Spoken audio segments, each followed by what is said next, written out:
नगरसेवक पदाच्या निवडून येतात.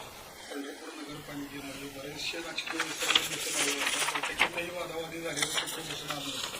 पण आता तुम्ही सुकृत नगरसेवकांच्या अधिकारामध्ये प्रश्न उपस्थित केले, काय सांगा त्यावर?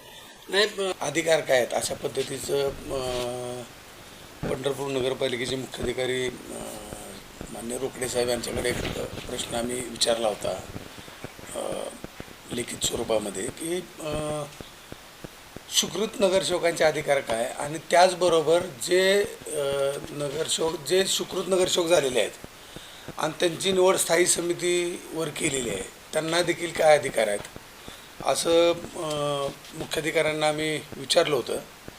त्यामध्ये मुख्याधिकाऱ्यांनी हे लेखी पत्र त्या ठिकाणी आम्हाला दिलेलं आहे.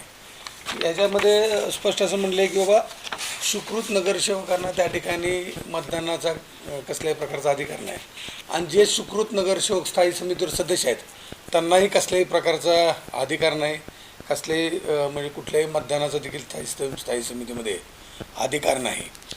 अशा पद्धतीचं जे संविधानात जे त्याच्याबद्दलची प्रोव्हिजन आहे, जो कायदा आहे, त्या कायद्याच्या पत्रासहित मान्य मुख्याधिकाऱ्यांनी त्या ठिकाणी आम्हाला दिलं की बाबा सुकृत नगरसेवकांचे अधिकार काय, तर त्यांना कसल्याही प्रकारच्या मतदानाचा अधिकार नाही किंवा इतर कुठलेही म्हणजे असं मतं मांडून त्या ठिकाणी ती मंजुरीचा अधिकार नाही किंवा कुठल्याही प्रकारच्या मंजुरीमध्ये सभागृहामध्ये त्यांचं कुठल्याही मतदानाचा त्यांना अधिकार नाही.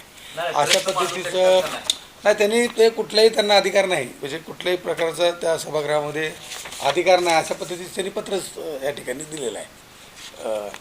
त्यामुळं आता तो वाद संपुष्टात आला आहे.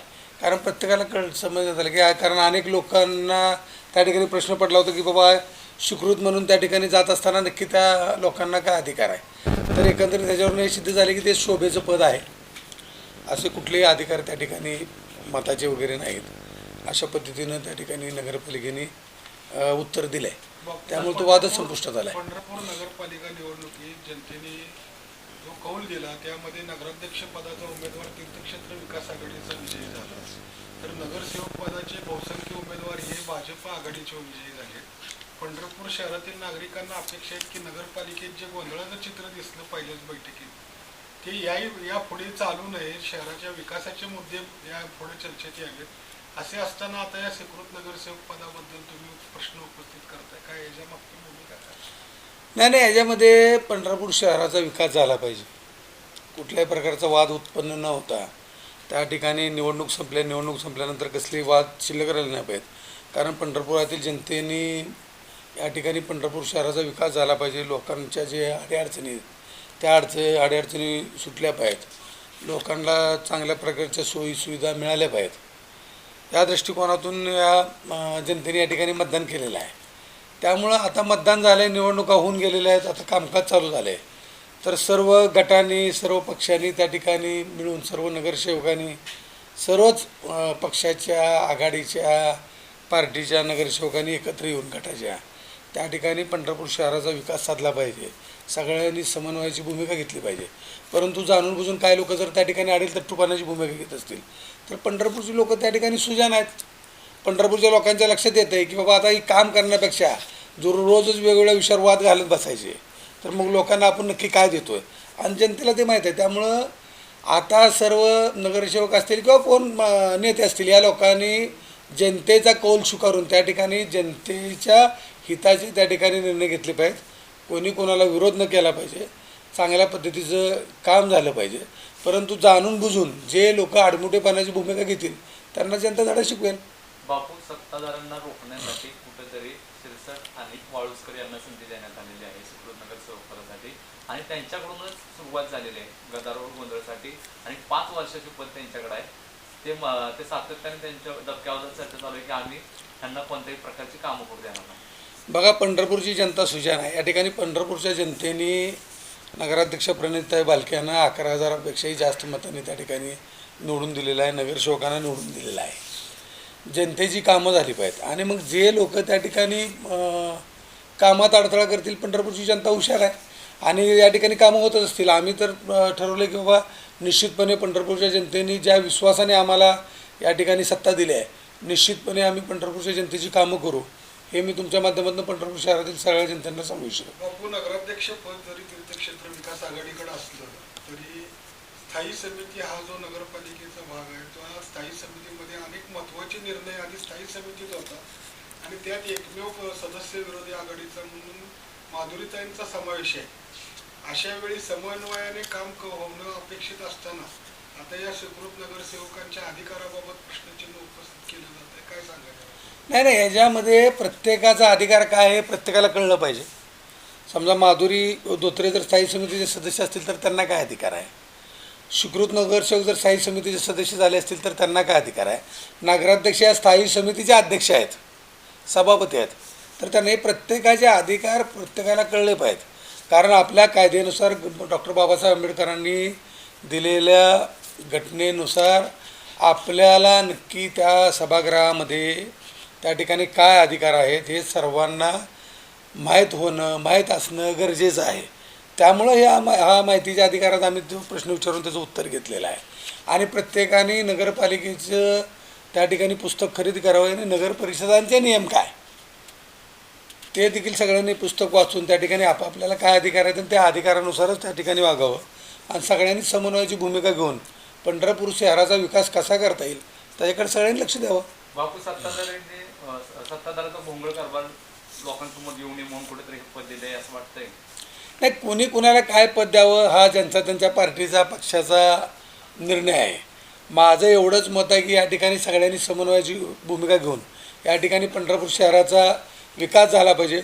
उगीच जाणून बुजून जर कोण विरोध करत असेल तर मग त्या पद्धतीनं विरोधाला विरोध होत राहील. मग हे सगळं करत असताना जनतेची कामं बाजूला राहतील याचा सगळ्या लोकांनी विचार केला पाहिजे. आपल्याला सगळ्यात महत्त्वाचा विषय की पंढरपूर शहरातील जनतेची कामं झाली पाहिजेत, पंढरपूर शहराचा विकास झाला पाहिजे, त्या ठिकाणी धूळमुक्त भयमुक्त या ठिकाणी पंढरपूर झालं पाहिजे. आज बगीचाचा विषय जिजामाता उद्यानाचं काम पूर्ण जवळजवळ झालेलं होत आले, ते उद्यान कशा पद्धतीने लवकरात लवकर चालू करता येईल ह्याच्याबद्दल देखील आमची चर्चा झाली. ते उद्यान देखील आपण लवकरात लवकर चालू करून ते नागरिकांच्या सेवेसाठी त्या ठिकाणी आपण उपलब्ध करून देणार आहे. अनेक कामं जे प्रलंबित आहेत ते कामं देखील ताबडतोब चालू करून पूर्णत्वास नेऊन ते जनतेच्या सेवेसाठी खुली करायचा आमचा विचार आहे. बापू, प्रशासकीय राजवटीमध्ये टेंडर फुगवून अनेक विकास कामं करण्यात आली, अनेक दुरुस्तीची कामं करण्यात आली असा आरोप, अशी टीका सातत्याने होताना आलेली आहे. कालच्या आषाढी वारीच्या वेळेला खड्डे बुजवण्याचे वारंवार एकदा कॉन्क्रिटीकरण करणे, एकदा डांबरीकरण करणे अशा पद्धतीनं खड्डे बुजवण्याचे प्रकार घडले.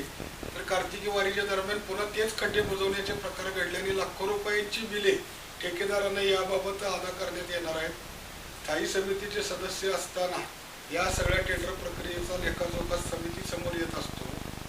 अशा वेळी जे कामं इस्टिमेट फुगवून झालेत किंवा वारंवार रिपीट झालेले त्याबाबत काय भूमिका असणार आहे का? नाही, आत्तापर्यंत या 3-4 वर्षाच्या कालावधीमध्ये जे कामं त्या ठिकाणी नगरपालिकेच्या वतीने करण्यात आली त्या सर्व कामाची फेर चौकशी करण्याची त्या ठिकाणी आमची चर्चा झालेली आहे, त्या पद्धतीची मागणी झाली आहे.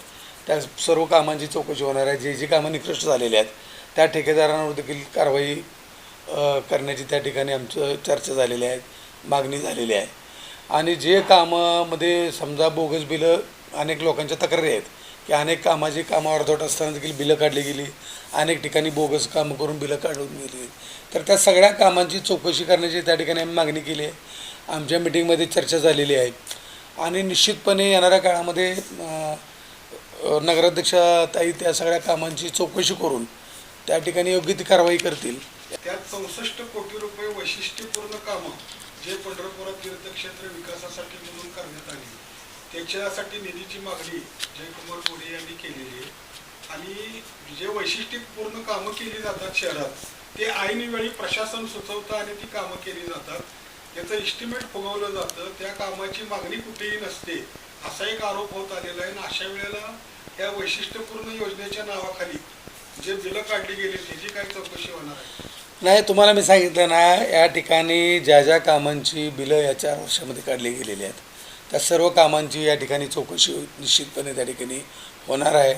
आणि यापुढे कुठलंही काम त्या ठिकाणी अंदाजपत्रकीय किमतीपेक्षा जास्त दराने ती निविदा मंजूर केली जाणार नाही.